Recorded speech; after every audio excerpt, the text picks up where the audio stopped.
Ladies and gentlemen, from Tianjin in China, a new global order is taking shape, and at the center of it are India, China and Russia.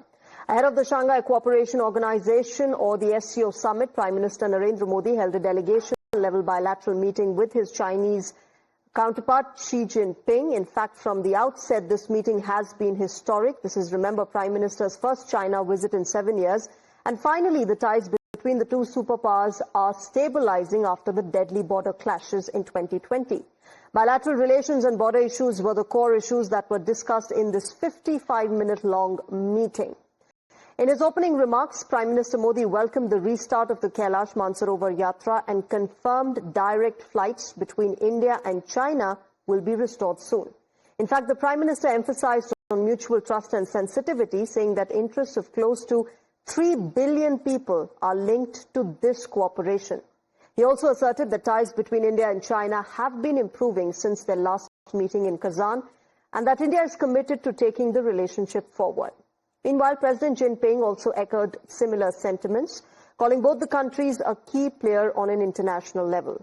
The Chinese president stressed that it is important for both India and China to be friends and good neighbors, adding that the dragon and elephant must come together to preserve peace and prosperity in Asia and across the world. Excellency, हमारे प्यारे दोस्तों के स्वागत के लिए मैं आपका हृदय से आभार व्यक्त करता हूँ। पिछले वर्ष कयान में हमारी बहुत ही सार्थक चर्चा हुई। हमारे संबंधों को एक सकारात्मक दिशा मिली। सीमा पर डिसएंगेजमेंट के बाद शांति और स्थिरता का माहौल बना हुआ है। हमारे स्पेशल रिप्रेजेंटेटिव्स के बीच बॉर्डर मैनेजमेंट के संबंध में सहमति बनी। कैलाश मानसरोवर यात्रा फिर से शुरू हुई। दोनों देशों के बीच डायरेक्ट फ्लाइट भी फिर से शुरू की जा रही है।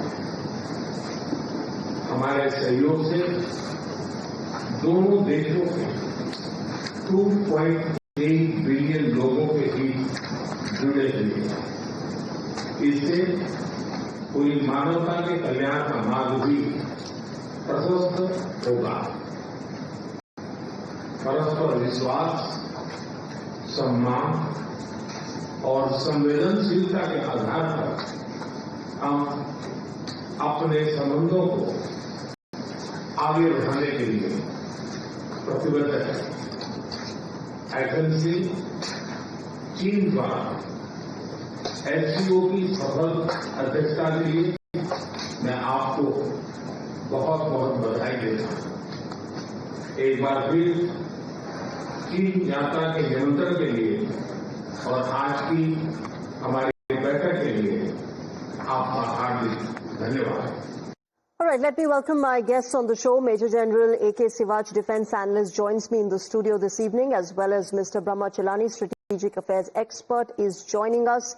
Good evening and namaskar to both of you gentlemen. General Siwach, how do you see this meeting? We know there is a trust deficit there. We also know that we have made it clear that without the border being peaceful and stable, there's nothing that's going to happen between India and China. And therefore, is an acceptable resolution, as the readout from both the countries states, is something that is achievable?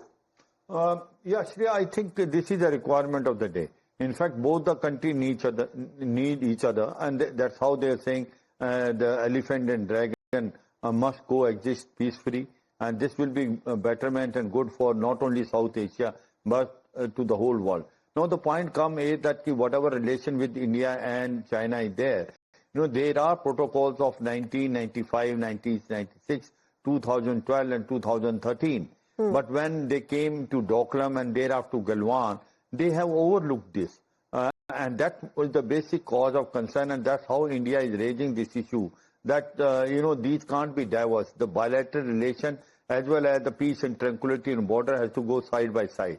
I suppose that point has been understood by China also, and the special representative met just about a month back, Wang Yi, and also our national security advisor. They are working out a mechanism where the peace and tranquility by and large will exist on the border. And in case if that exists, then you will find the relationship improving, because as far as the trade is concerned, they are complementary to each other.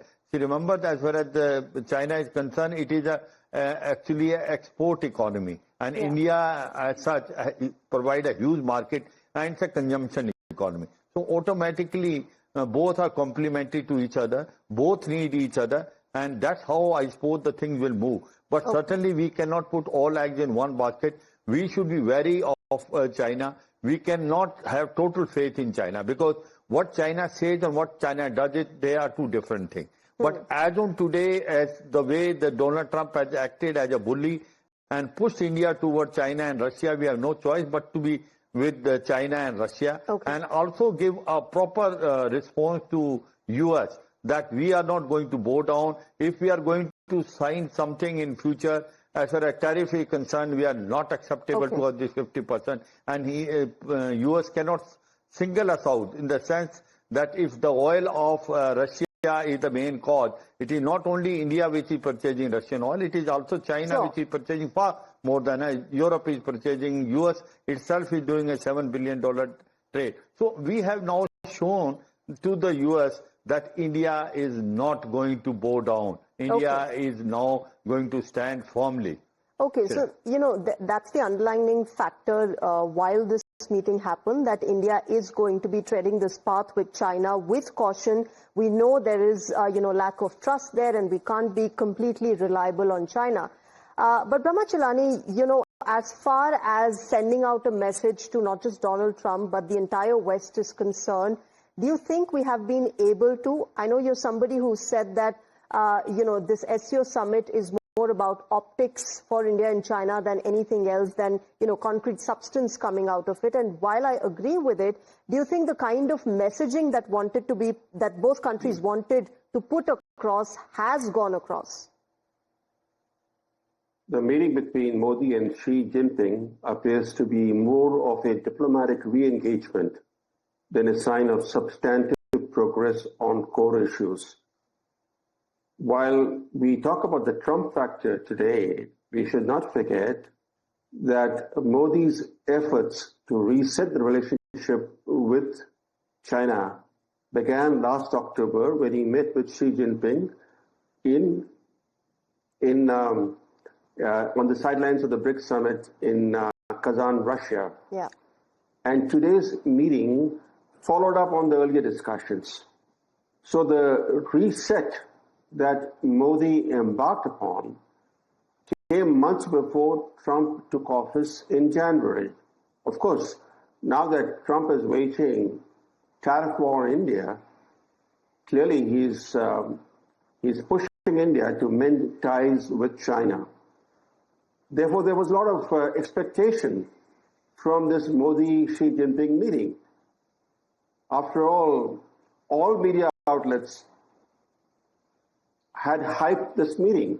But let's face it, that this meeting produced more optics than substance. The two leaders' public messaging was quite positive, but there was no progress on the core disputes over security, trade, and the border that continue to plague this bilateral relationship. And in the absence of tangible outcomes, what did the two sides do? First, the Indian side recycled some of the early announcements. For example, the Indian decisions to resume direct flights, visa facilitation, that is liberalizing the Indian visa regime for Chinese citizens. And then China recycled its decision to restore pilgrimages to Kailash Mansarovar. But these decisions had been taken earlier. But in the absence of tangible outcomes, they sought to paper them over with recycled announcements, as well as with some window dressing. For example, the claim that it's the right choice for India and China to be friends, that cooperation would foster global well-being, and that each side said that it does not view the other country as its rival. Okay. So the fact is that both Xi Jinping and Modi sought to stabilize the Sino-Indian relationship. And I think that's the main outcome of this meeting. For different reasons, both feel it's in their interest to stabilize the Sino-Indian relationship. And both sought to give a positive spin to their meeting without necessarily seeking to address the deeper, more difficult issues. Okay. Let me also go across to my colleague Swati, who's been getting us the latest from China's Tianjin. She's been reporting live from there. Swati, we have been talking about this crucial bilateral meeting that took place between Prime Minister Modi as well as President Xi Jinping. Lots of symbolism there, lots of optics as far as messaging is concerned, but also on the sidelines, the Prime Minister's met with the Myanmarese junta chief. There are also, bilaterals that are lined up with Vladimir Putin tomorrow. Get us the general sense of, how India is making her way through this entire grouping, which is crucial in the kind of geopolitical order that we are seeing at the moment.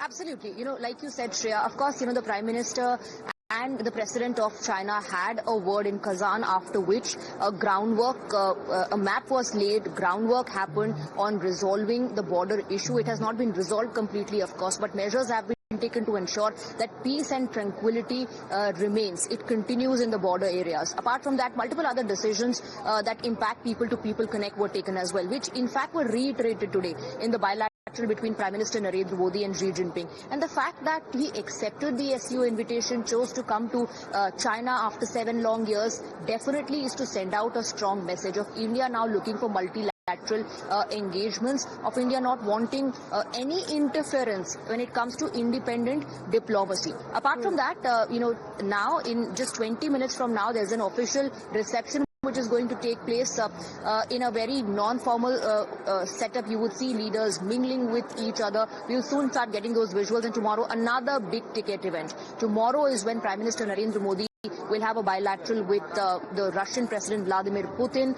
There is the issue of tariff tyranny. There is also the issue of war between Russia and Ukraine. Remember, India has always taken a stand and has been speaking, is in constant touch with both Vladimir Putin and Volodymyr Zelensky, advocating for peace. In fact, before the Prime Minister came to the SCO Summit, before he landed in China as well, he had a word with the Ukrainian President, who said that he spoke to Prime Minister Narendra Modi, apprised him of what happened in US, and that he looks forward to India playing a key role in this. And the Prime Minister acknowledged that yes, he had a conversation and took a brief stock of the situation from the Ukrainian president about the developments taking place in Ukraine in terms of Russia-Ukraine war.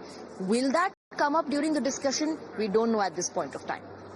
Right, Swati, I'll keep touching base with you as far as the latest from Tianjin is concerned. Thanks very much for joining us at the moment. General Siwach, Swati made a crucial point, and that is how Prime Minister Modi and India have remained in touch with both sides, whether it's Volodymyr Zelensky or Vladimir Putin.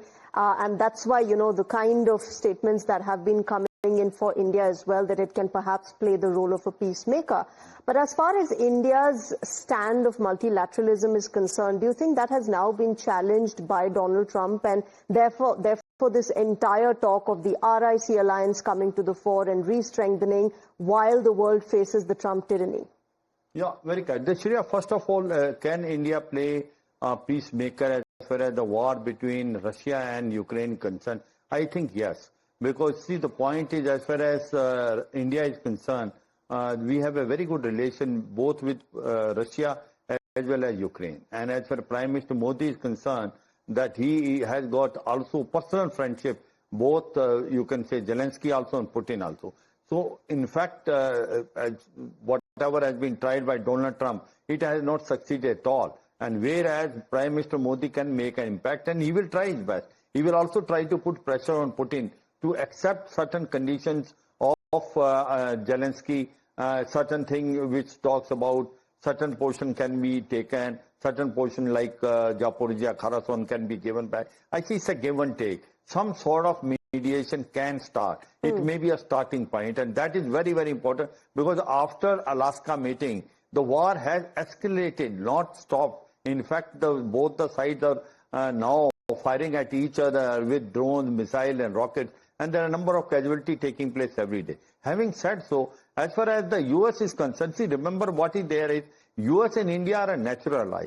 Because one is the largest democracy and one is the oldest democracy. And we have understanding between US and India for last 25 years.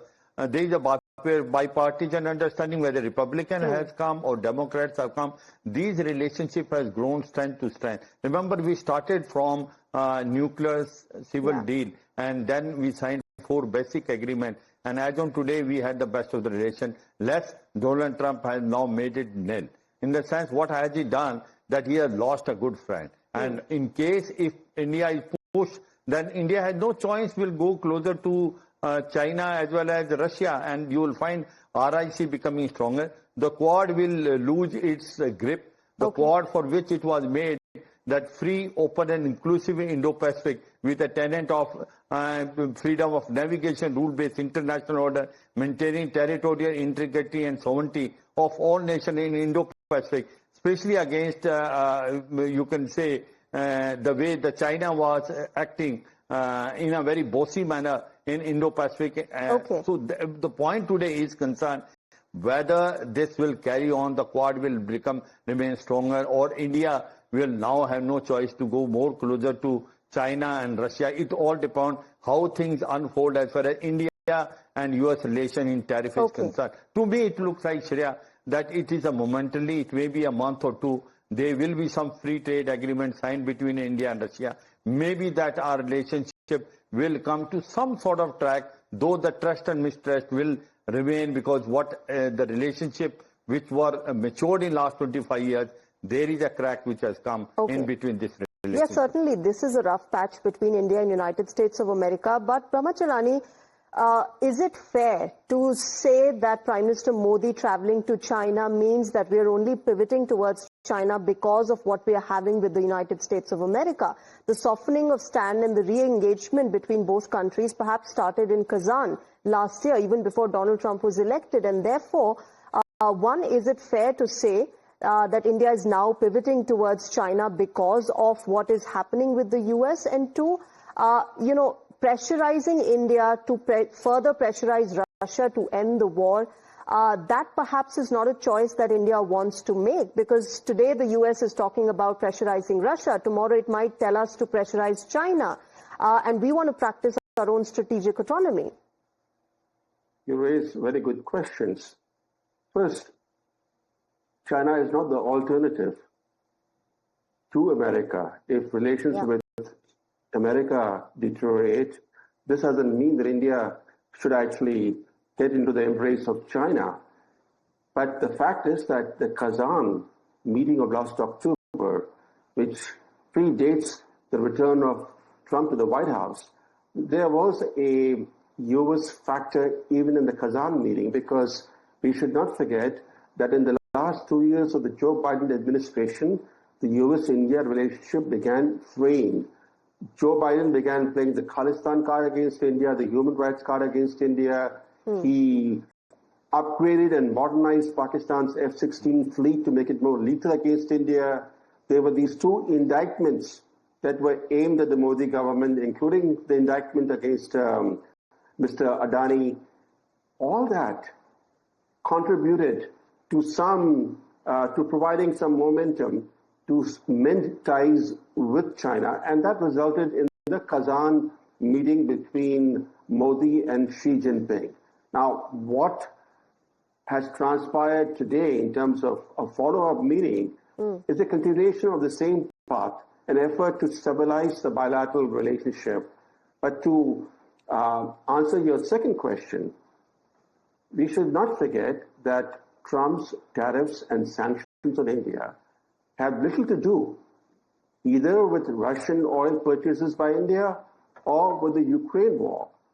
He is using these tariffs and sanctions as a crude bargaining tactic to strong-arm India into a one-sided trade deal. He wants a trade deal on his terms, and in this trade deal, he also wants to restrict India's security and foreign policy options. So even though it's supposed to be a trade deal, he is bringing in security and strategic issues within that framework. And India certainly, because successive governments in India have pursued an independent approach to international affairs. There is no way India can actually surrender its strategic autonomy through a trade deal with the US. And therefore, what we are seeing is increasing pressure on India. Yeah. And it's also very important to note that at the same time, the Trump administration is very careful not to burn diplomatic bridges with India, and especially with Modi, including Trump's own attack dogs like Peter Navarro and Scott Bessent, are calling Modi a terrific leader, a great leader, etc. So they're being very careful that while seeking to mount pressure on New Delhi, they want New Delhi to cave in. They are ensuring that the bridges between Washington and New Delhi are not burned, and eventually there will be a trade deal between India and the US, but it will not be entirely on Trump's terms. And therefore, while we're discussing the Sino-Indian relationship, we should not forget that India and the US are not permanent enemies. In fact, they're not enemies at all. It's a very different relationship because the US is not occupying Indian territory or seeking Indian territory like China does. And it certainly is not a direct security threat to India like the way China is. So we shouldn't look at China as the alternative to the US rather than looking at ourselves. India is a country that represents 18% of the global population. Right. It's a power by itself. It doesn't have to swing one way or the other. It can be the middle ground in international and therefore relations. I think it can be a power in its own right. Domestic capabilities and self-reliance is something that we should be strengthening, and having our international relations on, our global standing on. What we do here back home is what will decide how we deal with different countries. I'm going to leave it here. Thank you very much to both of you gentlemen, General Siwach as well as Brahma Chellaney, for joining us on Times Now and sharing your perspective. Viewers, of course, as this entire SCO Summit goes on, we'll have to wait and watch how Donald Trump reacts to this meeting, and of course what we have tomorrow, that is the Indian Prime Minister meeting with the Russian President. Don't go anywhere. We're slipping into a short break. News and updates continue on the other side.